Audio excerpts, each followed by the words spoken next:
જ્યારે પણ ફ્રેશ બ્રેડમાંથી તમે બ્રેડ ક્રમ્સ બનાવતા હો ત્યારે આ રીતે બ્રેડના ટુકડા કરી લેવાના અને ઉપરની ને નીચેની જે બ્રેડ હોય એને પણ યુઝ કરી લેવાની.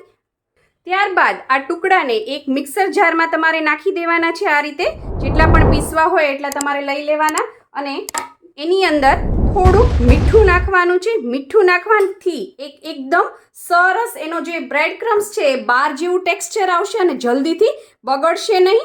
અને જ્યારે પણ તમે એને ગ્રાઇન્ડ કરો ત્યારે એકદમ બટન ઓન કરીને ગ્રાઇન્ડ નથી કરી દેવાનું, પલ્સ મોડમાં કરવાનું. એટલે કે મિક્સરને બંધ ચાલુ કરી અને ગ્રાઇન્ડ કરવાનું છે. 1-2 વાર કરશો ત્યાં ચેક કરી લેવાનું, તરત ઇઝીલી આ ગ્રાઇન્ડ થઈ જતા હોય છે.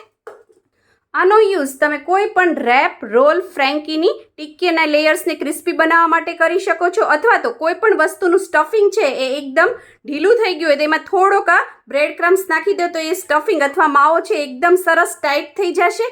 અને બીજું, કોઈ પણ શાક બનાવતા હો અને એની ગ્રેવી એકદમ પાતળી હોય તો 1 ચમચી જેટલો બ્રેડ ક્રમ્સ નાખી દેશો તો ગ્રેવી એકદમ સરસ થીક થઈ જાય. અને જો વધારે પડતો બની ગયો હોય અને એક્સ્ટ્રા બનાવ્યો હોય અથવા તો તમે એક એરટાઇટ કન્ટેનરમાં એને ભરી અને ફ્રીઝમાં થોડાક દિવસ સુધી તમે એને સાચવી શકો છો. આવી જ આઈડિયા, ટિપ્સ અને રેસિપી માટે સબસ્ક્રાઇબ કરો પૂનમ્સ ફ્લેવર કિચનને.